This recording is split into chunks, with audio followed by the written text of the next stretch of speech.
Karena dalam kaidah linguistik forensik, keaslian dan kepalsuan merupakan fenomena fisikal. Fisikal ya, harus secara fisik. Yang bisa diverifikasi secara empirik. Sesuatu itu palsu atau asli. Seperti itu. Dengan cara menghadirkan yang asli. Seperti itu. Nggak ada cara lain. Ya, dalam pragma fisikal. Gitu, ya. Kalau ternyata kepalsuan itu perbedaan, hanya ada yang berbeda segala macam, ini ditunjukkan ahli. Ya. Terkait perbedaan tadi ya. Nah, kalau ada perbedaan. Kenapa ada perbedaan tahun, perbedaan tanda tangan, perbedaan nama, segala macam? Ini ada ahlinya. Termasuk perbedaan jenis kertas, tinta, misalkan. Saya termasuk ahli yang berkaitan dengan tulisan. Tapi ahli yang berkaitan dengan jenis kertas, ya, dengan penomoran, dengan stempel, saya nggak tahu. Yeah. Apakah halal bagi seorang warga negara dalam kedudukannya sebagai warga negara itu punya perbedaan pandangan dengan otoritas kepala negara dalam hal dokumen tertentu yang itu merupakan dokumen publik? Misalnya dokumen itu menjadi syarat untuk menduduki jabatan tertentu, jabatan publik, entah itu presiden, menteri, entah itu kepala daerah, bupati, wali kota, gubernur, dan seterusnya, Prof. Prof, izin Prof, mohon untuk bisa memberikan pandangan, pendapat, penjelasan-penjelasan terkait keahlian Prof agar dalam persidangan ini kami menjadi terang terhadap khususnya makna bahasa dari sejumlah frasa atau ungkapan-ungkapan yang ada pada pasal-pasal. Sebagai pengantar, Prof, perlu kami sampaikan bahwa hari ini kasus ini mendakwa ada 3 pasal. Yang pertama pasal 14 ayat 1 dan 2 Undang-Undang Nomor 1 Tahun 1946 tentang peraturan pidana, juga pasal 15-nya. Yang kedua pasal 28 ayat 2 junto 45A ayat 2 Undang-Undang Nomor 19 Tahun 2016 tentang perubahan Undang-Undang Nomor 11 Tahun 2008 tentang informasi dan transaksi elektronik. Dan yang terakhir adalah pasal 156A KUHP berkaitan dengan penodaan agama. Sebelum kami bertanya lebih lanjut tentang sejumlah frasa atau ungkapan yang ada dalam pasal-pasal ini, Prof, perlu kami diterangkan terlebih dahulu apa sih yang dimaksud dengan linguistik, terutama linguistik forensik, dan kaitannya dalam konteks penegakan hukum pidana. Monggo, Prof. Terima kasih. Linguistik forensik itu kajian atau analisis penggunaan bahasa yang berdampak hukum. Ringkasnya seperti itu. Ya, jadi bukti fisik dari tindakan berbahasa itu bisa lisan, bisa tulis, bisa di ruang konvensional seperti dalam kehidupan sehari-hari, bisa di ruang virtual, di internet, ya, lewat teknologi digital. Jadi yang menjadi datanya itu pertama produk hukum, undang-undang, peraturan, draft, dan sebagainya, itu dianalisis dari segi kriteria linguistik forensik untuk mengukur sejauh mana pasal-pasal peraturan itu memiliki dampak hukum tertentu yang dikaitkan dengan konteks kejadian. Karena yang namanya undang-undang, peraturan itu teks kan, itu bisa berbanding lurus, ya, bisa berkurang, bisa bertambah. Ketika si teks undang-undangnya dihadapkan kepada bukti-bukti material atau dalam bahasa linguistik forensik dengan konteks. Yang kedua, linguistik forensik menganalisis proses hukum itu sendiri, baik di level penyelidikan, penyidikan, penuntutan, maupun seperti sekarang ini. Ya, itu bisa dianalisis sejauh mana para pihak yang terlibat dalam proses pengadilan ini menggunakan bahasa sesuai dengan standar-standar linguistik forensik. Dan yang terakhir, bahasa sebagai bukti tindakan hukum itu sendiri, seperti penghinaan, pencemaran nama baik, pemalsuan, kebohongan, ya, penghinaan, ya, fitnah, dan sebagainya. Jadi ada 3 tataran analisis yang digunakan dalam linguistik forensik. Itu gambaran umumnya seperti itu. Baik Prof, pada 3 saya ingin masuk ke tahap pertama tentang analisa terhadap produk perundangan. Khususnya hari ini kami ingin penjelasan Prof terkait analisa secara bahasa dari pasal-pasal yang menjadi dakwaan jaksa penuntut umum. Tapi juga kami nanti ingin mendalami tentang proses pidananya, karena ternyata kalau saya simpulkan ini secara sederhana, Prof tidak hanya masuk hukum norma material, tapi juga formil, bagaimana membuktikan dari satu unsur bahasa itu berkaitan dengan tindak pidana tertentu. Prof, yang pertama, ini di dalam ketentuan pasal 14 ayat 1 dan ayat 2 Undang-Undang nomor 1 tahun 1946, itu ada sejumlah ungkapan yang frasa atau ungkapan itu tidak kami temukan tafsirnya secara yustik, baik dari penjelasan pasal atau memori farm to lighting begitu. Nah, kami ingin mendalami dari sisi bahasa, terutama pendekatan linguistik forensik, ungkapan atau frasa yang ada dalam pasal ini apa saja. Pertama, Prof, tolong dijelaskan secara umum atau mungkin nanti bisa ditambahkan secara spesifik tentang makna atau frasa ungkapan menyebarkan kebohongan, menerbitkan keonaran. 4 hal ini saja dulu, Prof. Pertama menyebarkan, kedua kebohongan, 3 menerbitkan, 4 keonaran. Monggo, Prof. Baik, ya. Kata menyebarkan itu bentuk dasarnya itu sebar, ya. Itu merupakan verba, ya, yang dalam KLBI misalnya disebutkan bahwa tindakan berbahasa, ya, menyebarkan itu, ya, yang pada mulanya sesuatu itu berada pada dirinya, kemudian, ya, disampaikan kepada orang lain atau halayak, ya, bisa perseorangan, bisa ke halayak, gitu, ya. Biasanya itu berupa informasi, ya, itu biasanya. Tapi bisa saja, ya, bukan informasi juga, gitu. Menyebarkan bantuan bansos, misalnya bisa, ya. Tapi yang lazim, ya, kata menyebarkan itu berkaitan dengan informasi. Seperti itu.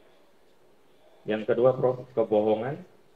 Nah, kebohongan itu kata dasarnya bohong, itu suatu keadaan, ya, itu yang berbanding terbalik dengan realitas. Dalam teori linguistik forensik ada yang disebut dengan segitiga kebenaran, lawan dari kebohongan. Ada objek, ada representamen, ada interpretasi. Ya. Kebohongan atau kebenaran itu ada di representamen. Ketika seseorang mengatakan sesuatu berdasarkan objek tertentu. Ketika yang dikatakan atau yang dituliskan itu berbanding lurus dengan objek, dengan sesuatu kejadian, maka itu jadi benar. Tapi sebaliknya ketika berbanding terbalik, ya, antara yang dikatakan dengan kejadian, itu menjadi kebohongan. Hanya di sini ada gradasinya kebohongan itu. Ada yang kebohongan mutlak, kebohongan yang berbanding terbalik, ya, gitu. Maju kata itu representasinya, tapi realitasnya mundur. Misalnya, gelap mengatakan gelap, tapi realitas terang. Meroket dikatakan, tapi realitas nyungsep, misalnya, ya. Nah, ini kebohongan mutlak yang berlawanan secara diametral yang mulia. Yang kedua, kebenaran parsial, kebohongan parsial. Tidak bertentangan, tapi berbeda. Gitu. Nah, ini masih bohong, tapi beda. Ada beberapa persamaan di situ, ada unsur yang benarnya. Tapi sebagian besar itu beda.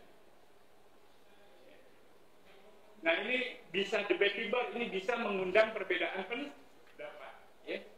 Dari mana unsur perbedaan itu datang? Karena perbedaan itu berdasarkan kriteria, tapi masuk kategori kebohongan.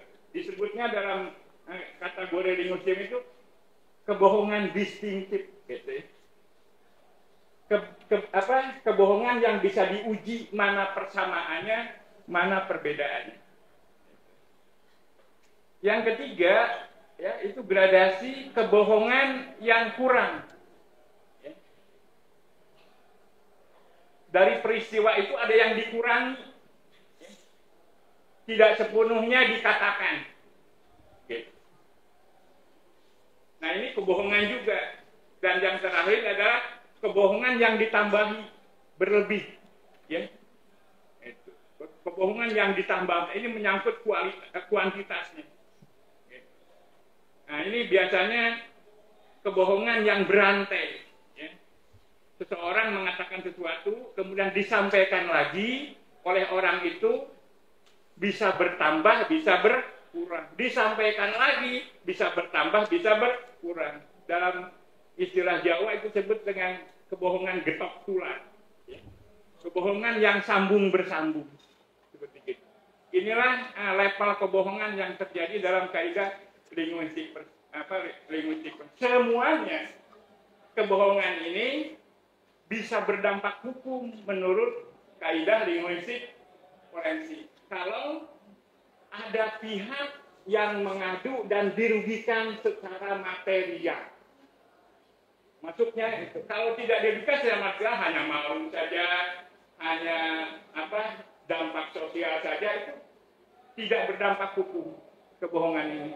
Kalau kebohongan itu menimbulkan kerugian material dan dapat diukur kerugiannya dan dilaporkan oleh pihak yang memang dirugikan, ya, barulah berdampak hukum. Baik di level yang pertama, yang kebohongan yang bertentangan diametral, baik kebohongan yang berbeda, baik kebohongan yang kurang maupun kebohongan yang lebih. Baik, dari beberapa kriteria tadi, baik diametral, berkelebihan, berkurangan, atau ditambah-tambahi tadi, saya mau tanyakan Prof, bisa nggak untuk menyederhanakan dengan pendekatan antonim, ya, lawan dari kebohongan itu adalah kebenaran atau kejujuran. Kira-kira secara bahasa mudah bisa tidak untuk menyederhanakan, ada kebohongan berarti ada kebenaran atau kejujuran begitu? Ya, ini memerlukan tahapan-tahapan pengujian. Ya. Secara global, uji kebohongan itu sering menggunakan teori semiotika, teori tentang tanda. Ya. Ini sebuah teori yang secara global digunakan sangat viral. Ya. Kalau dicek di Google itu sampai 72% ilmuwan menggunakan teori semiotik segitiga ini. Pertama adalah bagaimana sebuah pernyataan diukur kebenarannya atau kebohongannya dari segi kualitatif, yang disebut dengan quasign, tanda kualitatif. Misalnya, saya berikan contoh, gitu, sejauh mana sebuah tuturan itu mewakili unsur-unsur yang ada dalam peristiwa. Kalau kebenaran dan kebohongan itu menyangkut kejadian, berita, kan ada syarat-syarat kelengkapan berita. Ya, yang dikenal sangat populer dengan istilah ribawe satu hal. Di mana, kapan, siapa, bagaimana, dan seterusnya. Itu bisa diperiksa, apakah sebuah pernyataan itu bohong atau benar, memenuhi nggak kriteria itu. Kalau ada salah satu saja yang tidak ada, maka ya, dia tidak memenuhi kriteria sebagai berita yang benar, karena ada yang terlewat atau disembunyikan. Terlewat tidak sengaja, tidak terjangkau, disembunyikan itu sengaja. Yang berdampak hukum adalah yang disengaja. Ya. Yang tidak disengaja, yang terlewat atau tidak terjangkau karena keterbatasan wartawan, keterbatasan penutur untuk mendapatkan informasi, biasanya diselesaikan di Dewan Pers. Lanjut Prof, tadi sebenarnya saya mau urut dari unsur yang pertama dulu, norma, tapi menarik tadi Prof sudah masuk juga dikaitkan dengan konsekuensi hukumnya, di mana tadi saya masih ingat betul kebohongan itu baru berdampak hukum kalau ada korban yang dirugikan dan kerugiannya material dapat melaporkan itu, karena itu delik aduan ya. Baik, yang kedua unsurnya orang tadi atau korban tadi melaporkan. Ya, tidak bisa diwakilkan. Tidak bisa diwakilkan. SKB antara Kapolri, Menko Menko Info.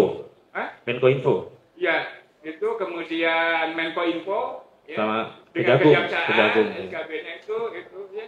Di situ di SKB pasal 27 menyebutkan bahwa itu harus tidak bisa diwakili, harus menimbulkan kerugian material. Ya, pertanyaannya, Bro. Bagaimana kalau kerugian tadi dideskripsikan secara imaterial? Misalnya rasa nggak nyaman, rasa malu, rasa gelisah, dan sebagainya. Tetapi yang jelas tidak dideskripsikan secara material. Apakah itu bisa tetap dilanjutkan dalam konsekuensi hukum begitu? Dalam kajian linguistik forensik, hal-hal yang imaterial, ya, itu dampaknya itu dampak sosial. Ya. Itu. Dia jadi malu, dia jadi terasing, dia jadi dikucilkan, begitu ya. Karena linguistik forensik itu seperti DNA, seperti sidik jari, ya. Kami harus memastikan, tidak bisa menduga-duga, ya. Sementara bukti-bukti imaterial itu kan hanya dugaan-dugaan, hanya ada dalam kognisi, itu fenomena psikologi. Oh. Ya. Bukan fenomena empirik, bukan fenomena yang bisa dilihat, didengar, diraba, dicicipi, dicium. Ini, jadi linguistik forensik hanya merujuk ke situ. Ya. Sama dengan forensik-forensik yang lain. Ya. Jadi bukti objek analisis itu harus fisikal. Ya. Empiris. Dalam bahasa itu bisa bahasa lisan atau bahasa tulis. Ya. Seperti itu. Baik.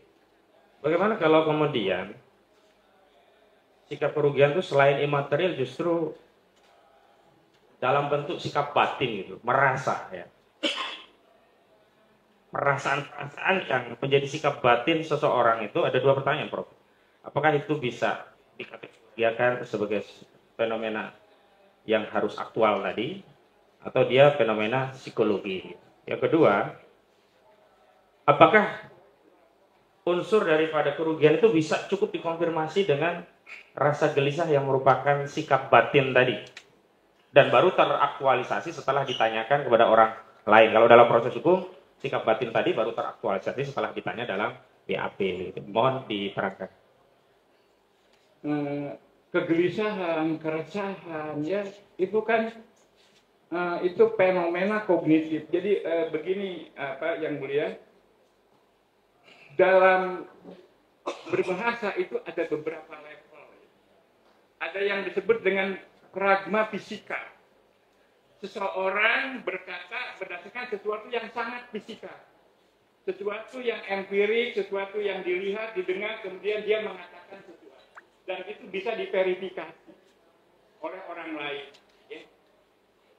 Naik dari fisikal, orang berbahasa bukan hanya fisikal, tapi kognitif. Apa yang dipikirkan, yang dirasakan, dikatakan. Ya. Seperti itu. Itu nggak kelihatan kan? Ini biasanya ini merupakan kajian forensik psikologi. Ya. Sejauh mana sebuah gejala-gejala yang muncul ke permukaan itu menunjukkan kondisi kognisi atau perasaan tertentu. Level ketiga, orang berbahasa karena pragma sosial, konvensi, kesepakatan, ya. Kebiasaan, segala macam. Ya. Dan bahasa itu pada dasarnya adalah konvensi. Seperti itu. Dan yang terakhir, pragma religius. Ya. Orang berbahasa karena keyakinan. Nah ini nggak bisa diverifikasi. Ya. Itu, ya. Karena yang tahu persis, ya. Gitu ya. Bahasa sebagai representasi keyakinan itu hanya dia sendiri dengan Tuhannya. Gitu ya. Jadi kita nggak bisa mendefinisikan sesuatu yang datang dari konsep agama itu sewenang-wenang kita tafsirkan dengan tafsir kita. Jadi level-level itulah. Nah ketika ada fenomena kegelisahan, dalam kajian linguistik forensik itu wilayah non hukum, ya. Non hukum ya. Yang nggak terukur, soalnya ketika masuk wilayah hukum, bagaimana kita mengukur fenomena kegelisahan? Baik, saya lanjutkan, Prof. Lain dengan kerusuhan misalnya, Ya. Itu fisikal. Terukur lagi. Terukur, rusuh, siapa pelakunya, di mana, kapan, itu bisa ini. Ya. Baik. Kerusuhan. Karena kerusuhan itu fenomena sosial. Sementara kegelisahan itu fenomena psikologi. Ada di benak manusia. Baik. Kami lanjutkan pada unsur selanjutnya, Prof. Di pasal 14 ini ada unsur menerbitkan. Secara bahasa, frasa menerbitkan itu apa pengertiannya, Prof? Itu padanan dari mempublikasikan. Ya. Itu. Artinya sesuatu yang tadi ya, itu padanannya sama dengan menyebarkan. Menyebarkan. Ya. Hanya dalam kata apa? Menerbitkan. Menerbitkan itu mengandung makna penggandaan. Ya. Jadi sesuatu itu diperbanyak.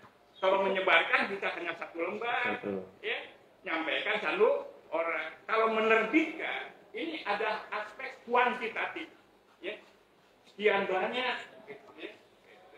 Biasanya seperti itu. Baik, ini yang unsur yang paling penting lagi ingin kami tanyakan adalah frasa atau ungkapan keonaran, karena ini yang memang dari kemarin kami perlu penjelasan secara linguistik, karena di dalam pasal juga tidak ada penjelasannya begitu. Apa yang dimaksud dengan keonaran? Khususnya nanti kalau dikaitkan dalam proses pidana, begitu. Sebagaimana keahlian Prof selaku ahli linguistik forensik. Keonaran itu bentuk dasarnya onar, yaitu bentuk verbal, sebuah tindakan. Gitu ya. Dalam kategori linguistik forensik itu speech act, ya. Artinya sesuatu ungkapan verbal yang bisa diukur dalam perilaku. Onar itu. Artinya sesuatu yang bisa diperiksa, dilihat, didengar, ya itu terjadi. Sementara ketika bentuknya adalah keonaran, ini menjadi adverb, ya, menjadi situasi dan kondisi, ya, yang cenderung mengganggu ketertiban umum. Ini onar. Gitu, ya. Jadi di situ ada ketertiban umum. Jadi onar itu cenderung berlangsung di ruang publik dan nggak sendirian. Tidak ada keonaran kalau hanya sendiri. Berjamaah ini onar itu. Ya. Baik, saya kaitkan keonaran ini tentu dalam konteks peristiwa. Pertama ini Undang-Undang tahun 46 dan peristiwanya keonaran tadi, bisakah keonaran tadi kita anggap hadir dalam suatu peristiwa kalau yang pertama itu menimbulkan gelisah. Jadi ada semacam sinonim seolah-olah keonaran itu sama dengan rasa gelisah. Yang kedua, keonaran tadi tidak muncul di ruang publik, ruang nyata, ruang konvensional, tapi di ruang digital. Sebagaimana kita ketahui saat terbitnya undang-undang ini dulu belum ada atau tidak ada ruang digital. Keonaran di ruang digital misalkan pro kontra komentar di dalam suatu ujaran yang dianggap itu menimbulkan keonaran. Yang ketiga, saya juga ingin konfirmasi apakah suatu keonaran tadi terkonfirmasi dengan adanya demonstrasi. Jadi 3 hal ini Prof tolong, apakah keonaran itu muncul dalam bentuk rasa gelisah, yang kedua di ruang sosial media, tadi Prof katakan harus di ruang konvensional, yang ketiga apakah bisa suatu aktivitas demonstrasi itu mengkonfirmasi adanya keonaran. Begitu. Baiklah. Undang-Undang nomor 14 itu tahun nomor 1 ya, pasalnya 46 ya. Itu memang ada di situ kata keonaran, ya. Itu dari segi linguistik forensik itu berasal dari kata onar, ya. Dan kalau kita konfirmasi pertama, ya, ketika saya menganalisis itu KBBI untuk mendapatkan makna leksikal. Ya. Saya tidak menemukan di KBBI, ya, ketika diklik onar itu ada turunan gelisah, nggak ada. Sama sekali tidak ada ya? Sama sekali tidak ada. Anak kata dari itu nggak ada ya? Jadi penjelasan dari kata onar itu di KBBI tidak ada kata gelisah. Yang ada adalah tindakan, kejadian, ya, yang berlangsung di tempat umum. Ya. Itu leksikalnya. Tapi untuk memahami sebuah kata tidak cukup mengartikan saja, harus dianalisis juga konteksnya, kapan, di mana, siapa, ditujukan kepada siapa kata itu, ya, itu akan berubah, bertambah, bergeser di makna. Nah, makna keonaran saya uji petik lewat Google, ya, itu dari masa terbitnya kata onar itu dalam draft hukum tahun 46 sampai hari ini, ya, itu hanya muncul, ya, dalam berita di Detikcom, di majalah Pista tahun 85, ya, di Harian Abadi tahun 64, berkaitan dengan kejadian kriminal, ya, dan huru-hara yang dilakukan oleh anak-anak muda dan para begal. Itu aja. Nggak ada kata onar digunakan misalnya untuk demo, nggak ada.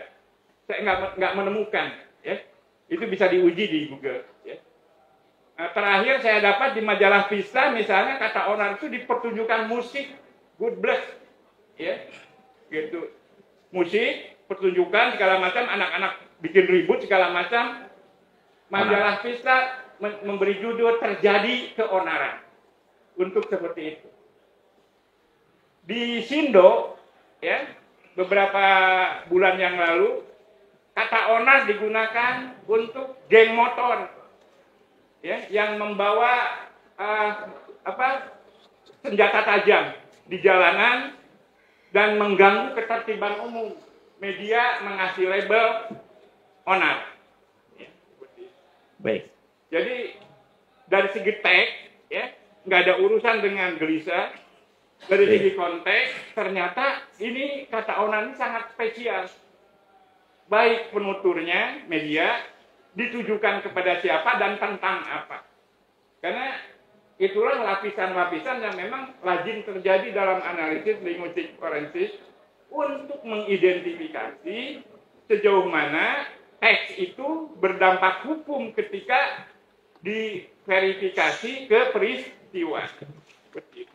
Baik, saya ingin mengkonfirmasi, Prof. Prof tadi sudah jelaskan bahwa keonaran itu harus hadir di ruang nyata, ruang konvensional. Nah, pertanyaan kedua tadi setelah masalah gelisah, yang kedua, apakah pro kontra di ruang sosial media ditandai dengan adanya komentar beragam, komentar yang berseberangan, itu bisa dianggap bagian dari keonaran? Ini di sosial media, Bro, bukan di ruang konvensional. Nah, saya memang saya peneliti khusus penggunaan bahasa di ruang virtual. Disertasi saya tentang itu, ya, tentang kata terorisme di berbagai media di Indonesia, gitu, dan bagaimana respon publik terhadap kata terorisme itu. Jadi saya mengenal betul karakteristik penggunaan bahasa di ruang virtual.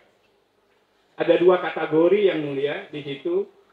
Ada konteks media dengan segala macam teknologinya. Ada konteks situasi komunikasi. Ya. Jadi konteks media di ruang virtual itu berbeda dengan konteks media di ruang konvensional. Ya. Karena ada bantuan teknologi yang nggak bisa terjadi di ruang konvensional. Misalnya komunikasi sinkronis, asinkronis, ya, pilihan kata, tematik dan sebagainya itu dipengaruhi oleh bagaimana media memfasilitasi semuanya. Sehingga kata-kata yang beremosi tinggi misalnya di ruang virtual itu ternyata hasil penelitian saya tidak berbanding lurus dengan apa yang terjadi di ruang konvensional. Di ruang virtual ada maki-maki, amarah yang luar biasa dengan kata-kata nama binatang segala macam. Ya. Tapi ketika terjadi di ruang komunikasi itu drop, hilang, bahkan terjadi proses eufemisme, penghalusan yang luar biasa. Ya. Makanya saya merekomendasikan dalam beberapa kasus penggunaan bahasa di ruang virtual, analisis dampak hukumnya tidak bisa disamakan dengan analisis penggunaan bahasa di ruang konvensional. karena alasan karakteristik media. Yang kedua, alasan karakteristik situasi komunikasi. Ya. Situasi komunikasi di ruang virtual itu berbeda dengan situasi komunikasi di ruang konvensional. Misalnya soal relasi kuasa. Ya. Itu. Saya rakyat biasa, Pak Jokowi presiden, maaf. Ya. Di ruang konvensional tentu saya akan menggunakan sejumlah perangkat sebagai posisi sebagai rakyat kepada presiden. Saya ada jaminan Pak Jokowi pasti dominan dengan kepresidenannya. Di ruang virtual saya bisa leluasa, ya. Apalagi kalau pakai anonim. Sebagai sahabat, Begitu ya. sebagai teman, dengan komentar bahkan bisa mungkin saja kalau saya marah, saya tunjukkan emosi saya. Kenapa? Tidak face to face, tidak berhadap-hadapan. Jadi pengaruh situasi komunikasi di ruang virtual itu sangat signifikan. Baik, saya kembalikan kepada makna kontekstual. Kalau leksikal sudah jelas nggak masuk, kontekstual, saya mau kaitkan begini, Bro. Undang-Undang nomor 1 tahun 1946 itu kan pasti ditujukan untuk keonaran di ruang konvensional. Nah, hari ini misalkan ada anggapan bahwa keonaran itu terjadi di ruang virtual. Apakah sesuai dengan keterangan Prof tadi, apakah ini tetap bisa dipaksakan? Dianggap sama apa yang terjadi di ruang sosial media dengan ruang konvensional, padahal faktanya telah terjadi penghalusan menurut bahasa Prof tadi. Ya. Yang mulia, saya harus melakukan interpretasi ya kalau memasuki wilayah ini. Karena ada dua data yang berbeda penggunaan bahasa pada waktu undang-undang itu terbitkan kemudian diberlakukan sekarang. Ya. Saya melihat munculnya undang-undang ITE 2008 yang kemudian direvisi 2016, ya, itu adalah fenomena yang sangat cerdas dari segi linguistik forensik. Ya. Artinya pemerintah menangkap bahwa ya, peristiwa penggunaan bahasa di ruang komputer itu berbeda dengan di ruang virtual. Makanya muncul undang-undang ITE khusus mengakomodasi, mengatur bagaimana melindungi masyarakat ya dari tindakan-tindakan berbahasa yang berdampak hukum di ruang virtual ITE gitu ya. Ini bisa dikonfirmasi ke ahli pidana misalnya apakah sejauh mana itu, karena saya melihat ini nggak bisa disamakan gitu ya, seperti itu. Kedua, analisis historis ya. Jadi dalam kajian linguistik forensik yang namanya kata maknanya itu terikat oleh masa. Kata gotong royong hari ini dengan ketika kita menjelang kemerdekaan itu ternyata sudah bergeser sekali. Ketika zaman kemerdekaan yang namanya gotong royong itu gratisan banget, ya. Kalau sekarang, sekarang minimal ada konsumsi, ya. Gitu. Bahkan harus ada uang saku, namanya gotong. Nah, namanya masih label gotong royong, ya. Tapi tindakannya sudah berbeda. Ini bukan dosa, bukan apa. Bahasa begitu memang karakteristiknya, ya. Itu ya. Jadi dinamis dan sesuai dengan konvensinya.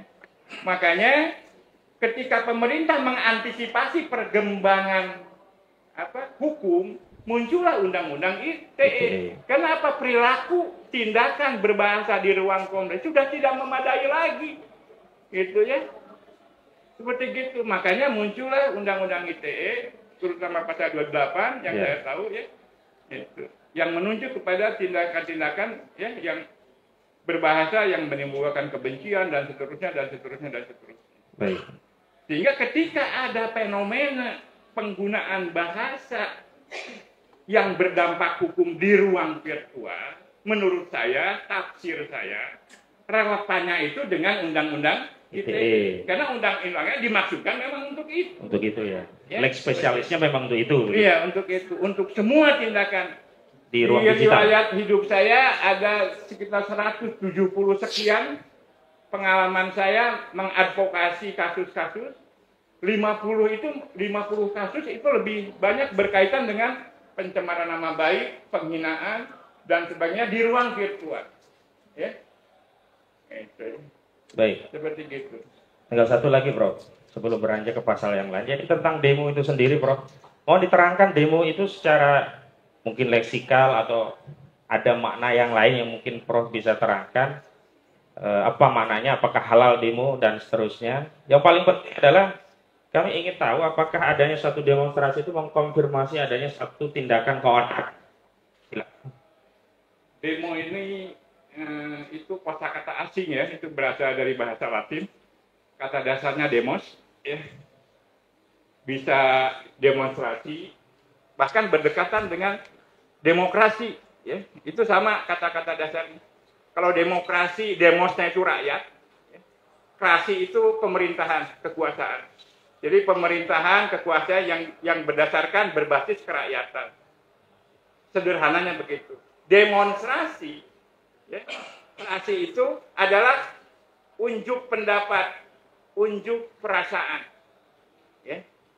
Unjuk Bagaimana pendapat, rakyat ya mengungkapkan pikirannya, mengungkapkan perasaannya yang berkaitan dengan pelayanan publik pada mulanya dulu. Ya. Jadi kasus-kasus publik, ya, yang berkaitan dengan kemaslahatan atau kemudaratan orang banyak. Itu asal muasalnya. Dalam konteks Indonesia bisa saya telusuri, Undang-Undang Dasar 45 menjamin ya kebebasan berekspresi dan mengungkapkan pendapat. Turunannya ya Undang-Undang Nomor 9 tahun 1998 jelas eksplisit ya menulis kata demonstrasi ya sebagai tindakan. Ya, kata kuncinya itu adalah tindakan. Jadi harus ada yang melakukan. Bisa perorangan, bisa kelompok. Ini undang-undang, ya. Itu. Apa? Sebagai perwujudan hak berdemokrasi. Ini bahasa undang-undang. Ya. Nah, ini bisa diverifikasi kepada konteksnya. Ada kejadian demokrasi, tinggal diverifikasi saja. Baik. Ya. Apakah memenuhi syarat? Ya, dia mengungkapkan aspirasi berkaitan dengan kepentingan publik atau kepentingan personal. Ya, karena dalam analisis linguistik forensik, kasus itu terbagi dua yang mulia. Ada kasus absolut, ada kasus struktural. Ya. Absolut itu hanya berkaitan dengan identitas dirinya sendiri, yang negara melindunginya. Ketika masuk ke wilayah struktural, itu terbuka. Ya. Semua perilaku terbuka untuk didemo, dituntut pertanggungjawabannya, ya, karena dia merupakan pejabat publik, itu rakyat berhak, ya, menuntut, mengontrol kalau ada hal-hal yang menyimpang dari publik. Baik. Makanya saya sangat mengapresiasi kepada Pak Jokowi yang merindukan di demo. Di demo, ya? Betul ya. Luar biasa gitu, sangat demokratis negara ini, ya, seperti itu ya. Baik, secara linguistik forensik, Bro, demo itu legal atau ilegal sih? Apa? Demo itu legal, halal. Undang-Undang Nomor 9 tahun 1998 tentang hanya persoalannya di situ ada ekses, ya. Sepanjang tidak ada akses tetap halal gitu ya. Akses apa yang membuat demo itu menjadi kejahatan? Tidak ada hubungannya dengan demo, itu ada pasal-pasal lain, ada derivasinya. Oh, ya, akses apa saja, Bro? Contohnya? Ketika menimbulkan kerugian, ya, untuk persona atau kepentingan umum, yang dituntut itu bukan demonya, ya. Individunya. Perilaku kerusuhannya itu sebagai tindakan kriminal. Demonya tetap sah. Demonya tidak gugur sebagai sesuatu yang dimuliakan, sebagai bagian dari hak dan ekspresi berdemokrasi. Tapi tindakan yang merugikan, taman-taman jadi rusak, ya, menimbulkan luka dan sebagainya, segala macam. Dan itu pun dalam kajian linguistik forensik, tindakan itu harus menimbulkan kerugian material yang terukur. Baik. Ya, seperti itu. Baik, Bro. Ini ada peristiwa demo tadi sah, ada pemberitahuannya, tidak ada kerugiannya, bahkan aspirasinya ditampung, bahkan aparat kepolisian juga ikut menjaga. Sama sekali itu tidak ada akses kejahatannya, gitu. Kalau ada akses kejahatannya, paling tidak kan dibubarkan oleh aparat penegak hukum. Ini demonya tidak dibubarkan sama sekali, tidak ada akses kejahatan.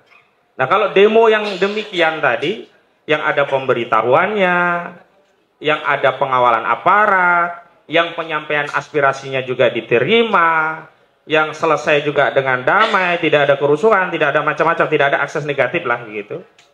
Apakah demo yang demikian kemudian bisa ditafsirkan sebagai demo yang patut disebut atau dikualifikasikan sebagai keonaran? Jika indikator-indikator itu terjadi, karena saya tidak tahu faktanya ya. Jika indikator-indikator itu yang terjadi, ya, maka tindakan demo itu sesuai dengan undang-undang ya, itu tidak berdampak hukum. Tidak berdampak hukum. Dan bukan merupakan dampak dari keonaran begitu. Keonaran dengan demo itu hal yang berbeda ya. Itu bukan sesuatu yang melekat. Baik, Prof. Sebelum dilanjutkan, Prof, keonaran itu di undang-undang tahun 46 itu, ya, itu demo di Undang-Undang Nomor 9 tahun 1998. Ya. Baik, Prof, sebelum dilanjutkan kalau mau minum dulu monggo, Prof. Nanti ketimbang diingatkan oleh majelis hakim. Minum dulu. Monggo. Maaf yang mulia, saya minum dulu. Iya, silakan diciptakan minum dulu.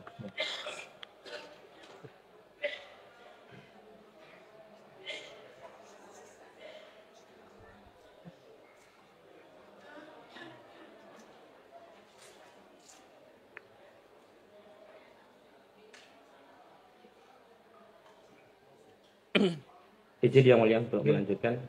Baik, Prof, kita lanjutkan. Menarik sekali diskusi ini. Mudah-mudahan ini menjadi terang apa yang menjadi hal-hal yang ingin kami ketahui juga majelis hakim dan saudara jaksa penuntut umum. Prof, masuk ke hal yang kedua. Ada ungkapan di pasal 15-nya, kita masuk ke pasal 15-nya ya. Kabar yang tidak lengkap, ada juga kabar yang tidak pasti. Apa sih maksud dari kabar yang tidak lengkap? Tidak pasti, berkelebihan. Nah, tiga hal. Kabar yang tidak lengkap dan kabar yang tidak pasti itu ada dua hal yang berbeda. Ya. Tidak lengkap, ya, kabar itu menyangkut komponen. Ya. Jadi ada kategori, ya, bahwa sebuah kabar itu lengkap. Itu sangat dipelajari itu sejak SMP SMA ya sampai perguruan tinggi. 5W 1. Jawab 6 pertanyaan itu, maka lengkaplah sebuah berita. Belum masuk kepada kebenaran, ya.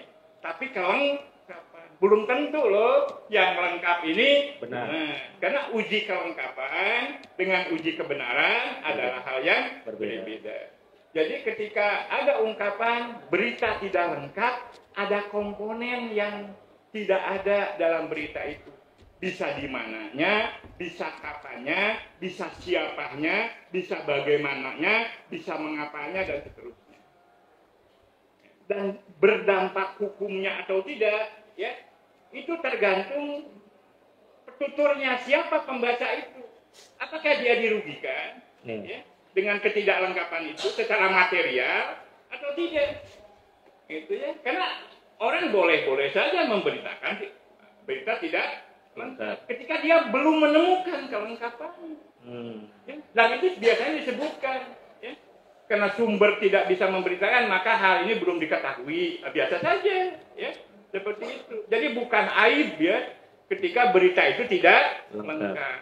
Ya, baru sampai di situ, sementara ini dikejar-kejar yang lain harus memberitakan. Masa koran ini harus berhenti dulu terbit nih, itu menunjuk kelengkapan, itu sementara deadline sudah tiba, misalnya seperti itu. Ya. Yang kedua tadi apa? Tidak pasti atau berkelebihan. Tidak pasti, ini adalah masalah kualitatif. Ya. Itu. Apakah ini pasti nggak korbannya sekian, tempatnya di Solo, ya, bahwa ini adalah tabrak lari, ya, ini adalah bis nomor sekian, ini indikator-indikator itu. Ya. Ada bagian yang meragukan. Ya. Biasanya ketidakpastian kabar itu berkaitan dengan sumber. Ya. Itu. Sumbernya meragukan. Ya. Sumbernya kurang punya otoritas. Gitu ya. Seperti begitu. Atau sengaja memang dia membangun ketidakpastian. Bisa saja. Di dunia politik itu sangat lazim. Ya. antara front stage dengan backstage berbeda. Apa yang dikatakan dengan apa yang terjadi sangat biasa berlawanan secara diametral. Kalau tidak begitu ya bukan politik. Nah, misalkan ada kabar tidak akan import, tidak akan utang, itu kemudian pada faktanya import dan utang. Ini saya mau ngambil contoh peristiwa saja. Apa itu masuk kategori kebohongan atau kabar yang tidak lengkap begitu? Secara normatif itu kebohongan. Kebohongan ya. Tapi ketika itu terjadi di panggung politik, ya itu keberanian. Keberanian. Luar biasa. Iya, keberanian dong. Iya. Baik Prof, terima kasih Prof untuk pasal yang pertama. Saya hanya satu lagi. Apakah ungkapan atau frasa masalah keonaran menerbitkan pada pasal 14 ayat 1 dan 2 dan pasal 15 itu sama sehingga nanti kami bisa adopsi secara mutatis mutandis pengertiannya dari yang sudah Prof jelaskan tadi. Bagaimana kurang? Di pasal 14 dan pasal 15 itu sama, ada ungkapan menerbitkan keonaran juga di ujungnya. Apakah penjelasan ini akan sama pengertiannya baik di pasal 14 atau pasal 15? Kalau sama berarti frasa-frasa tadi tidak perlu kami tanya karena penjelasannya sudah dijelaskan di pasal 14 tadi, begitu. Lazimnya ya sebuah teks undang-undang itu sebagai satu kesatuan wacana secara tematik, ya pilihan kata, struktur kalimat itu mengikat, ya sehingga tafsirnya nggak bisa keluar dari situ. Aneh ya kalau ada keonaran di pasal 14, ya kemudian berbeda dengan pasal 15. Padahal itu merupakan satu kesatuan. Ya seperti gitu. Artinya saya kalau memeriksa draft undang-undang di DPR, gitu ya kalau ada yang gitu saya kasih catatan, ya. Itu. Bahwa ini kenapa ada makna yang berbeda hanya gara-gara pasal yang berbeda. Padahal itu merupakan satu paket yang nantinya dalam pelaksanaannya dijadikan satu kesatuan. Saya ingin simpulkan Prof, berarti penjelasan Prof tentang keonaran, penerbitkan keonaran tadi juga sama ya untuk konteks pasal yang 15. Masuk Prof, dakwaan kedua pasal 28A ayat 2 Undang-Undang ITE, 28 ayat 2 Undang-Undang ITE yang ancaman pidananya itu juntonya 45A ayat 2. Ini 6 tahun penjara. Kalau menyebarkan sudah, nah tadi juga sudah. Saya mau masuk kepada frasa atau ungkapan permusuhan kebencian. Nah, apa sih makna dari permusuhan, kebencian dan kebencian? Dari musuh dulu ya. Itu permusuhan itu bentuk dasarnya musuh, ya. Maknanya secara leksikal, ya, sesuatu yang berlawanan secara diametral dengan kita, ya. Itu. Jadi sesuatu yang mengancam diri kita, ada kata ancaman di sana, gitu. Ada kata perbedaan di situ, gitu. Ada kata tekanan di situ kalau ada permusuhan. Jadi kata-kata yang melekat ya pada kata permusuhan. Jadi aneh kalau permusuhan nggak beda gitu sama, tapi juga nggak ada tekanan, itu ya. Biasanya ingin saling menenggelamkan kan, gitu ya. Itu. Baik dari segi gagasan maupun fisik bahkan gitu ketika permusuhan. Seperti itu. Saya rinci dulu. Sementara yang satu lagi tadi apa? Kebencian. Nah kebencian ini merupakan fenomena psikologi. Ya. Kebencian itu ada di benak seseorang, ya, itu salah satu pemicunya bisa permusuhan. Gara-gara dia permusuhan itu eksplisit, ya, bisa diverifikasi melalui tadi persamaan analisis perbedaan, ya, itu langkah-langkah dia tekanan. Tapi kebencian, ya, itu adalah KBBI mengartikan perasaan tidak suka, gitu ya. Jadi kata perasaan ininya apa? Kata kuncinya. Ya. Jadi ada di benak orang. Ya. Representasinya itu, munculnya itu, kebencian itu bisa macam-macam. Gitu, ya. Tidak mau apa, ya, mengutarakan kata-kata yang menyakiti. Nah ini sebagai wujud nyata dari kebencian. Gitu, ya. Indikatornya lah. Gitu, ya. Nah. Saya masuk kepada satu peristiwa. Bagaimana peristiwa tadi merupakan ujaran yang berkaitan dengan hal-hal yang bersifat publik. Misalnya terkait dokumen yang legal dari institusi tertentu yang dimiliki oleh organ atau individu tertentu. Apakah misalnya menyatakan ijazah palsu atau dokumen palsu itu bagian dari ujaran atau tutur yang masuk kategori kebencian? Kalau ini dikaitkan, ijazah itu merupakan bagian dari administrasi untuk menduduki jabatan-jabatan publik. Mohon diterangkan, Bro. SKB 3 menteri dan 1 lembaga yang berkaitan dengan Undang-Undang ITE nomor 12 memastikan dalam SKB itu bahwa kalau ada masalah perkara yang berkaitan dengan permusuhan, kebencian, pencemaran nama baik, penghinaan dan sebagainya, masalah pokoknya dulu sebenarnya dipastikan dulu. Misalnya tadi kata kepala, ya, ini kan bisa jadi tuduhan kebohongan, tapi harus diperkarakan dulu asli palsunya, gitu ya. Karena dalam kaidah linguistik forensik, keaslian dan kepalsuan merupakan fenomena fisikal. Fisikal ya, harus secara fisik. Yang bisa diverifikasi secara empirik. Suatu itu palsu atau asli.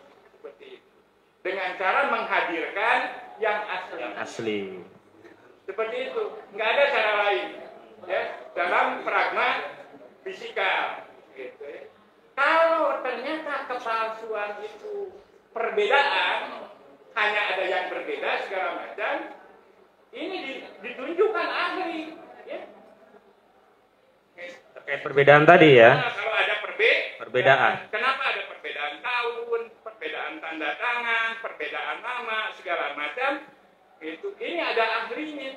Termasuk perbedaan jenis kertas, tinta, misalkan. Saya termasuk ahli yang berkaitan dengan tulisan, tapi ahli yang berkaitan dengan jenis kertas, ya, dengan penomoran, dengan stempel, saya nggak tahu. Yeah. Itu verifikasi kedua ya, tapi yang pokok harus dihadirkan aslinya. Yeah. Sifatnya taksonomis. Taksonomis itu wajib ditempuh langkah pertama.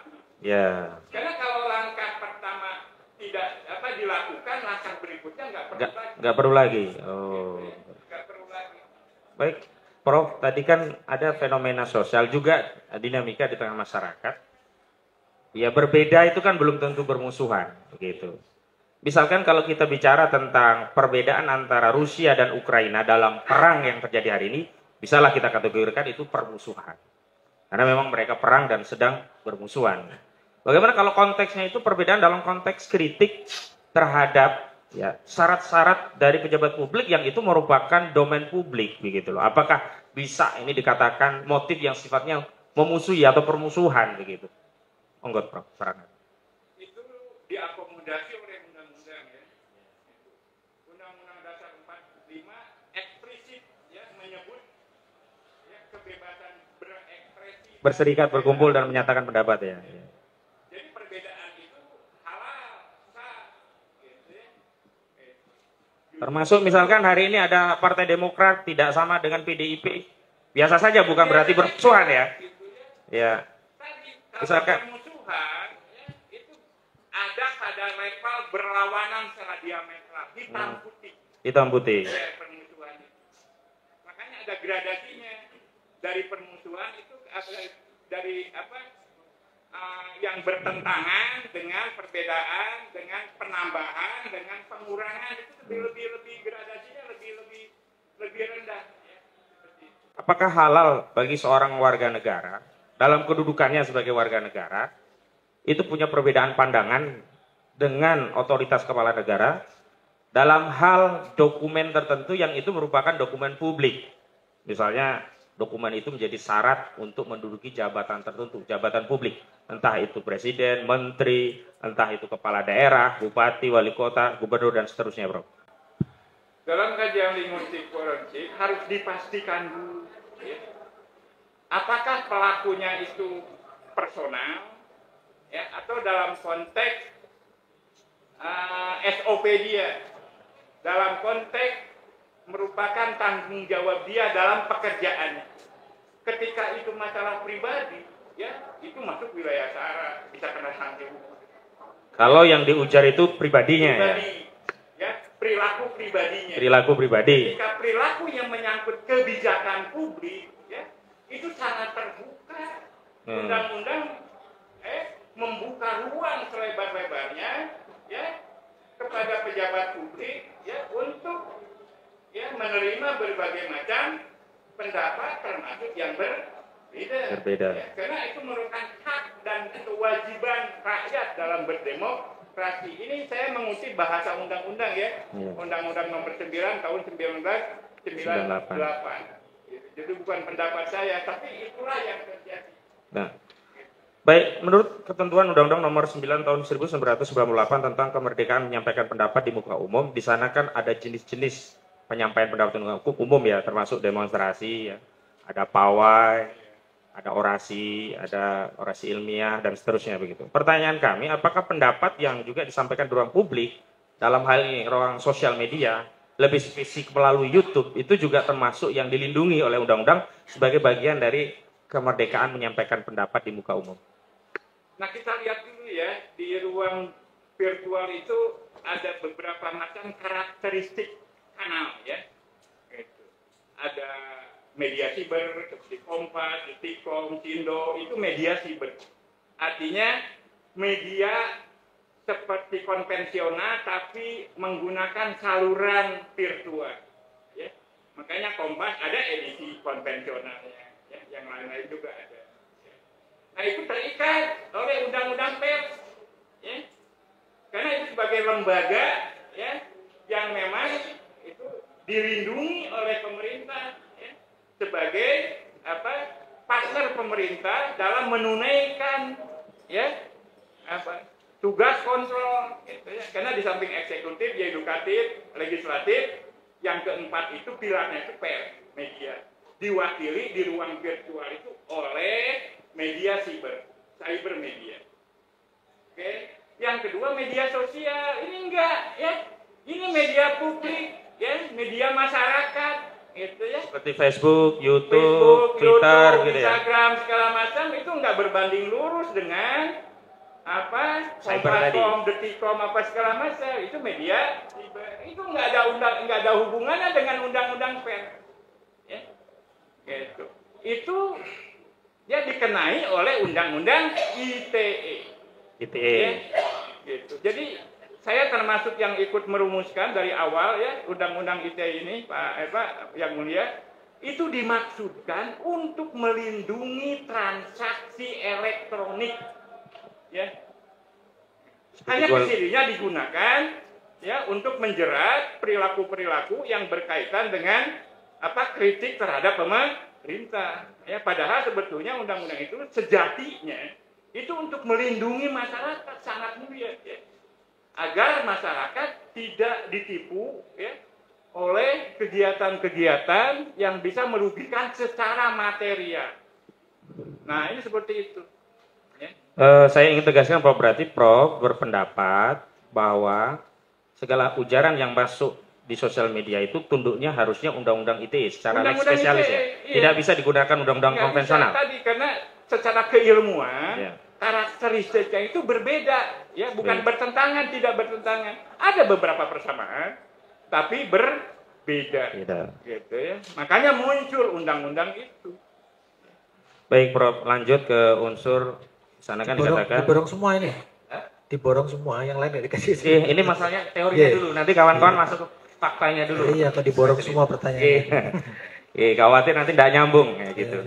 Mungkin saya juga sedang menikmati nih. Dibagi sama teman-temannya lah. Ya. Moga. Ya, silakan. Ya.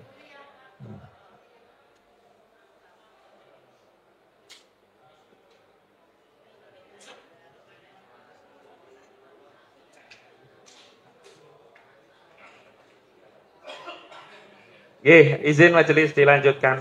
Prof, di pasal 28 itu kan ada frasa ungkapan ya basis daripada menyebarkan kebencian dan permusuhan itu berdasarkan sara atau yang kita kenal dengan istilah suku, agama, ras, dan antar golongan. Mohon dijelaskan ungkapan atau frasa sara tadi satu persatu, Prof.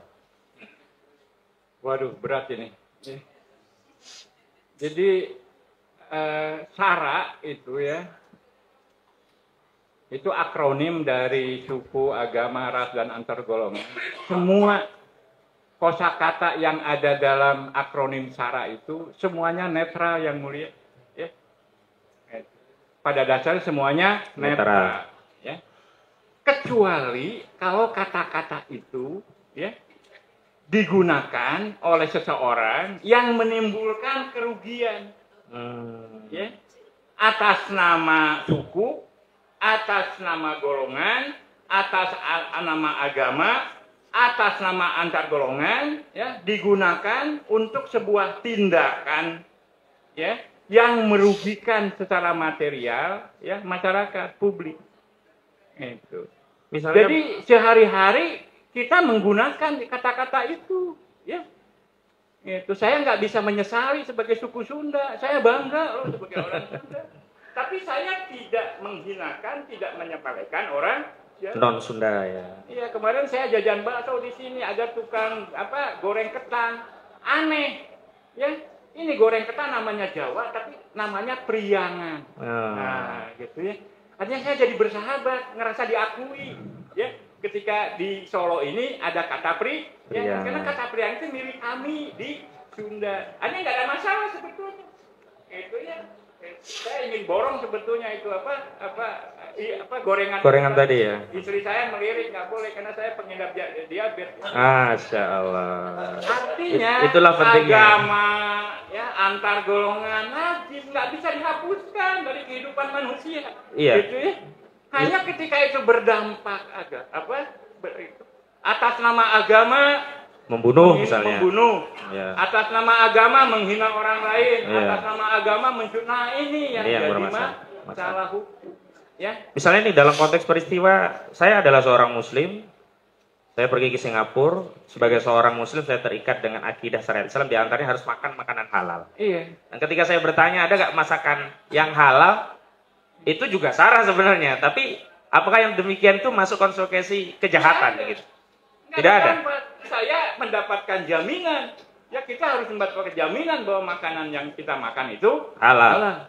Ya. Artinya tanpa mendiskreditkan, tanpa membubarkan ya, keyakinan agama orang lain. Membubarkan restoran yang menjual makanan haram. Itu tindakan membubarkan itu yang menjual makanan haram itulah itu yang terikat oleh undang-undang. Bagaimana ya pemerintah mengatur itu?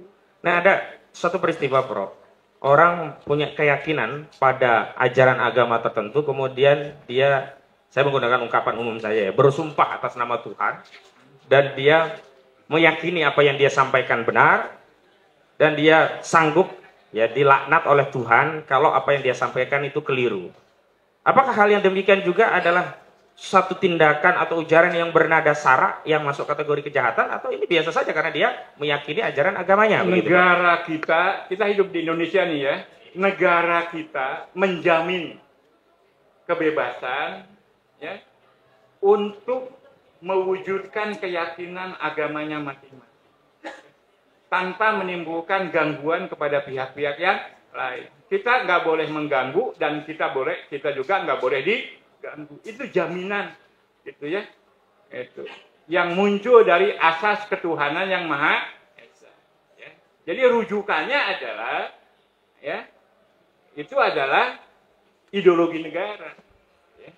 Kita hidup ketika masuk ke Singapura mungkin beda, ya. Masuk ke Jepang beda lagi. Kita nggak bisa memberlakukan lagi, gitu ya, undang-undang yang berlaku di sini. Oh, saya orang Indonesia, itu saya ingin berperilaku sesuai dengan orang Indonesia, nggak bisa. Ya. Nah, terikat oleh tempat dan waktu. Ya. Baik. Nah, ketika ada ada ini ya, ini dalam konteks peristiwa, saya tidak merujuk fakta tertentu karena nanti khawatir masuk ada perkara dan nanti ahli mengambil alih peran hakim begitu. Peristiwa tadi adalah upaya untuk meyakini ajaran agama dan mempraktikannya. Tapi ternyata ada dampak. Dampaknya ada yang setuju, ada yang tidak setuju. Ada yang memuliakan, yang menyetujui, mendukung, ada yang mencela. Apakah respon ada yang mencela, ada yang nggak nyaman, ada yang dukung, ada yang tidak mendukung. Itu bisa berdampak, ini bagian dari perilaku SARA. Contoh, lebih spesifik nih ya. Ada orang meyakini memanjangkan janggut itu sunnah Nabi. Lalu ada yang mencerah, oh ini radikal teroris. Tapi ada juga yang mengatakan, oh itu orang ingin menjalankan sunnah. Artinya adanya celaan atau ada persetujuan atau tidak persetujuan itu bisa nggak dianggap sebagai konfirmasi adanya tindakan sara, perilaku sara sebagaimana pasal 28 Undang-Undang ITE ini. Dalam kaidah linguistik forensik, dalam konteks komunikasi, dampak komunikasi itu bisa positif, bisa negatif, dan bisa netral, ya, bisa ambigu, nggak setuju, nggak menolak seperti itu. Gara-gara komunikasi, kalau kita diem aja, nggak ada risiko komunikasi. Gara-gara kita ngomong, ya, kita harus siap, ya, berbeda dengan orang atau sama dengan orang, gitu ya. Jadi sesuatu yang natural, sesuatu yang melekat secara semantik itu merupakan semantik formal, ya. Seperti es itu dingin, api itu panas, ya. Berkomunikasi itu akan menimbulkan pro dan kontra. Semakin ya banyak isi komunikasi yang sesuai dengan konvensi publik, itu akan semakin rendah tingkat pertentangannya. Ya. Semakin kecil ya konvensinya bahwa kita itu dengan lawan tutur kita itu semakin berbeda, maka kemungkinan bertentangan. Itu biasa saja. Ini sama dengan hukum bersih ekonomi, teori permintaan dan penawaran. Barang itu semakin banyak semakin murah, semakin sedikit semakin komunikasi juga gitu, ya. Gitu. Semakin sama persepsi orang segala macam, ya. Gitu. Kemungkinan terjadinya kesepakatan semakin tinggi. Ya. Dalam konteks konten ITE, nah konten itu kan saya tidak masuk apakah itu didistribusikan atau tidak, nanti ini sebenarnya ahli ITE dan sampai hari ini ahli ITE tidak dihadirkan gitu ya. Kami ingin fokus saja apakah satu konten itu viral dianggap memenuhi unsur pidana hanya karena viral begitu. Nah ini tadi ya makanya saya meneliti tentang karakteristik media di ruang virtual yang mulia. Viralisme itu merupakan indikator, ya, salah satu indikator popularitas, populis bukan kebenaran. Awas ya, itu. Jadi kebenaran sebuah tuturan, ya, tidak diukur oleh viralisme, oleh banyaknya, ya, pendukung, ya, tapi oleh substansi isinya, seperti itu. Jadi viralisme ini sudah disalahgunakan, makanya muncul apa yang disebut sekarang ini era post-truth, ya, di mana kebenaran sudah berhenti karena kebenaran cenderung diukur melalui fenomena viral. Ini yang harus dilawan, ya, gitu. Kalau kebenaran diukur oleh viralisme, macam ya, itu bisa dikondisikan. Abu Janda yang paling benar kalau begitu. Beruntung para buzzer, para influencer, ya. Itu yang kerjanya sehari-hari memang memviralkan. Viralkan. Waduh. Baik Prof, saya rasa cukup untuk pasal 28 terakhir nih, yang pasal 156A KUHP. Walaupun sebenarnya analis spesialisnya ITE sudah tidak relevan kita membahas pasal-pasal konvensional, tapi tetap saya tanyakan karena dakwaan jaksa juga dengan pasal-pasal konvensional. 156A KUHP tentang penodaan agama. Apa sih yang dimaksud penodaan dan agama itu sendiri, Prof? Penodaan itu menurut kamu adalah sesuatu yang merendahkan dari sesuatu yang sejati, yang seharusnya. Seseorang atau kita menyebut ya bahwa agama itu sesuatu yang mulia, yang luhur, yang tinggi. Ya. Kemudian disepelekan, dihinakan, direndahkan. Ini adalah gejala penodaan. Hanya penodaan juga fisikal, ya. Itu. Misalnya, ya, orang Swedia membakar Al-Quran itu kan fisikal, ya. Itu adalah penodaan, ya, gitu. Maaf, yang sudah divonis oleh hakim, misalnya Ahok, ya, gitu. Bicara tentang ayat sekian, itu kan perilaku, terukur, bisa diverifikasi, ya, itu penodaan. Jadi hal-hal yang fisika, mengotori masjid misalkan ya, untuk oleh sesuatu yang sangat nista, oleh kotoran dan sebagainya, itu adalah penodaan. Jadi penodaan itu absolut itu ya. Penodaan itu sesuatu yang mulia dibuat rendah, dibuat hina, dibuat seperti. Sehingga ini menimbulkan korban. Siapa korbannya? Orang-orang yang memuliakan. Yang punya agama tadi berarti. Jadi pelapornya itu ini. Korban-korban yang memang memuliakan agama yang kemudian dia melaporkan orang yang menghinakan agama. Dibawa bukti penodaannya berupa apa? Verbal, bisa kata-kata verbal atau non verbal, bisa berupa fisika. Seperti itu. Jadi bisa dihadirkan di pengadilan untuk penodaannya. Dan baik. korbannya harus ada ya. Korbannya harus ada. Harus ada, gitu ya. Dari mana tahu bahwa itu penodaan kalau nggak ada korban? Gitu ya. Kita alat ukur apa yang digunakan? Korban itu bisa personal, bisa lembaga. Misalkan MUI bisa melaporkan, ya, bahwa ini menodai segala macam karena punya otoritas. Ya. Nah, kembali ke otoritas. Apakah unsur penodaan itu memang harus MUI? Karena kami khawatir ya kalau tafsir itu di luar MUI kan bisa debatable, bisa punya pandangan yang berbeda-beda begitu. Tapi kalau sudah diadopsi oleh MUI kan menjadi jelas karena MUI adalah lembaga representatif. Kalau ini agamanya agama Islam gitu. Nah ini dalam kajian linguistik forensik, otoritas itu sebagai penutur produk ya, representasi berbahasa ini sangat penting. Ya. Gitu. Karena ini berkaitan dengan undang-undang yang berlaku. Seseorang bicara itu secara personal atau sebagai seorang jurnalis. Kalau seorang personal yang berlaku undang-undang KUHP umum segala macam. Tapi ketika seorang jurnalis, undang-undang pers dong yang kena. Seperti gitu ya. Jadi sebagai apa dia? Dalam konteks penodaan agama tadi gitu loh. Ya, dalam konteks penodaan agama, ya, otoritas itu ada yang formal, ada yang non formal. Ya. Gitu. Seorang kiai dia punya otoritas non formal. Ya.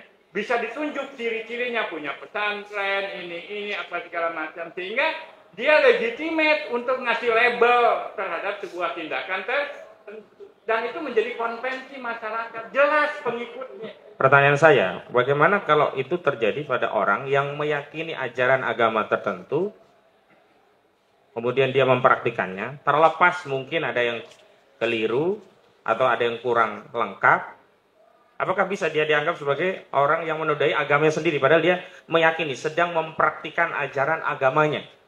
Selama itu direpresentasikan oleh orang yang punya otoritas, ya, yang misalkan dia ulama begitu. Ulama itu sah, ya. Sah, ya. Itu sejarah mencatat seperti itu, timbul ya perbedaan-perbedaan, ya, di antara ulama, di antara kiai juga segala macam. Jadi tidak ada jaminan ya, itu karena dalam linguistik forensik yang ketika objeknya kaidah, bukan fisik, bukan temuan ilmu.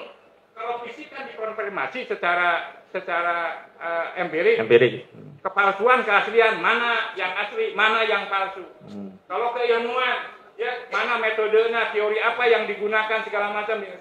Ketika kaidah, ini agama, sholat, ya, mubahalah, segala macam. Ini kata-kata bukan produk manusia. Baik. Ini produk Tuhan, gitu ya. Rujukannya mana? Bagaimana kata-kata itu diempirikan oleh Nabi, itu aja. Ya, kemudian kiai itu merujuk ke situ, bisa beda, ya, nggak apa-apa. Dia punya otoritas, harus dihargai otoritasnya, ya. Perbedaan itu ya. Kecuali seorang pemain bola yang tidak jelas ngerti, pesantrennya, segala macam. Tahu-tahu dia bicara tentang fikih, wah ini nggak punya otoritas. Ya. Jadi kita jangan tabu dengan perbedaan, ya, pertentangan bahkan sekalipun. Baik. Prof, ini Tuhan saja ngasih poin, ya, bahwa berbeda pendapat itu sebuah rahmat, ya, bukan ajab, gitu. Baik. Ya. Seperti gitu. Baik, Prof. Terakhir nih sebelum ke yang lain, saya lupa tadi, Prof. Jadi banyak dasar ungkapan atau teori-teori yang Prof sampaikan tadi itu ada rujukan. Saya lupa sejak awal. Mau dijelaskan, Prof, rujukan dalam teori linguistik forensik itu apa saja, siapa tokoh-tokohnya, paling tidak bisa kita pahami, oh dasar yang Prof sampaikan tadi ada rujukannya begitu Prof. Ya, terima kasih ya. Jadi insya Allah saya tidak mengarang-arang di sini ya. Saya tadi sudah bersumpah atas nama Tuhan. Dan saya bukan hanya tampil sebagai pribadi, tapi mewakili lembaga yang mulia. Saya jelas surat tugas saya. Dan saya satu-satunya guru besar di Indonesia linguistik forensik. Kalau ada yang ngaku-ngaku profesor guru besar itu pasti palsu. Itu. Saya satu-satunya guru besar linguistik forensik. Di UPI ya? Di UPI. Ya. Kalau ada yang ngaku profesor lain di UPI? Bukan di UPI, di Indonesia. Di Indonesia bahkan. Di Indonesia saya baru pertama. Ya. Jadi, konfirmasi dulu, Andika Duta Bahari itu profesor bukan di UPI? Saya tidak bisa memberikan konfirmasi itu, tapi dia adalah asisten saya. Oh, ya. Asisten ya, baik. Jadi 15 tahun ini beliau asisten saya. Oke. Oke. Silakan dilanjut, Prof. Jadi Oke. teori yang saya gunakan untuk membedah semua tadi, teori induknya dikenal sebagai grand theory, itu teori semiotik. Semiotik ini terbelah dua, ada yang struktural, ada yang pragmatik. Struktural ketika yang dihadapi teks. Fungsional atau pragmatik ketika yang dihadapi itu konteks. Ya, seperti tadi ditanyakan pasal sekian apa segala macam, itu adalah konteksnya. Ada perbedaan, cenderung ada penambahan. Di samping itu, teori besar lainnya saya gunakan pragmatik, CDE juga, ya, karena menyangkut bahasa dalam kaitan dengan kekuasaan. CDE itu apa, Prof? Mohon dijelaskan. Jadi CDE itu critical discourse analysis, ya. Jadi analisis wacana kritis. Artinya bagaimana kita memaknai bukan hanya berhenti di teks, berlanjut juga ke konteks, bahkan berlanjut ke intertekstual, menghubungkan antara teks lain dengan teks lain. Tadi undang-undang yang tahun 46 saya hubungkan dengan ITE itu intertekstual. Tapi ketika pasal 14 dengan 15 misalkan itu hubungan kontekstual. Itu pisau analisnya seperti itu. Dan ini sebuah tren ya bahwa linguistik forensik ini ya semakin menjadi DNA-nya kajian bahasa berdampak hukum untuk berbagai macam peristiwa hukum. Ya. Saya pernah mengidentifikasi pelaku pembunuhan yang belum ditemukan berdasarkan ciri-ciri bahasa yang ditinggalkan. Kita bisa diidentifikasi usianya, jenis kelaminnya, sukunya apa, bahkan pekerjaannya, itu ya. Sehingga polisi mendapatkan bahan yang cukup untuk mengejar ciri-ciri pelaku ini. Atau penyalahgunaan narkoba, ya, segala macam itu masuk, ya, ketika ada jejak teks, ya. Jadi linguistik forensik itu hanya bisa bekerja kalau ada jejak teks, tulisan maupun tulis, ya. Sekarang semakin berkembang, itu saya salah seorang pengurus asosiasi linguistik forensik di Indonesia. 2 buku yang sudah saya terbitkan dan dijadikan rujukan dalam analisis linguistik forensik, semuanya bisa akses di Shopee atau di Bukalapak, ya, tulis saja nama saya atau semantik dan dinamika pergulatan makna, itu buku saya. Di situ saya bongkar bagaimana sebuah makna ya berkembang dari mulai deskriptif sampai interpretatif, eksplanatif, advokatif. Ya. Yang kedua, buku terakhir, semiotik dan kajian wacana interaktif di internet, lebih spesifik. Ya, itu edisi disertasi saya dalam wujud buku. Ya. Menggunakan kasus terorisme, ya. Saya mencoba mempraktekkan pisau analisis semiotik sedemikian rupa untuk alat pembuktian penggunaan bahasa berdampak hukum. Jadi banyak rujukan-rujukan saya cenderung sangat aktual ya, karena perkembangannya ini sangat dinamis sekali ya kajian ini. Baru saja saya melakukan kesaksian yang berkaitan dengan pencemaran lingkungan di Cikarang, misalnya ya, itu menggunakan teori ekolinguistik. Ya, bagaimana limbah B3 ya dibuang ke sebuah tempat dan dampaknya seperti apa segala macam, itu ada teorinya dalam linguistik forensik. Teori lokusi, ilokusi, perlokusi. Bagaimana sebuah kejadian dibahasakan, kemudian bahasanya kemudian berdampak. Bisa hukum, bisa tidak. Jadi kurang lebih cakupannya seperti itu. Ya kalau diutarakan semua ini bisa kuliah. Terima kasih Prof. Ya, Karena ini saya bukan cukup, kuliah, ya. cukuplah Prof untuk meyakini otoritas penyampaian dari yang Prof sampaikan. Selanjutnya mulia izin rekan kami untuk melanjutkan.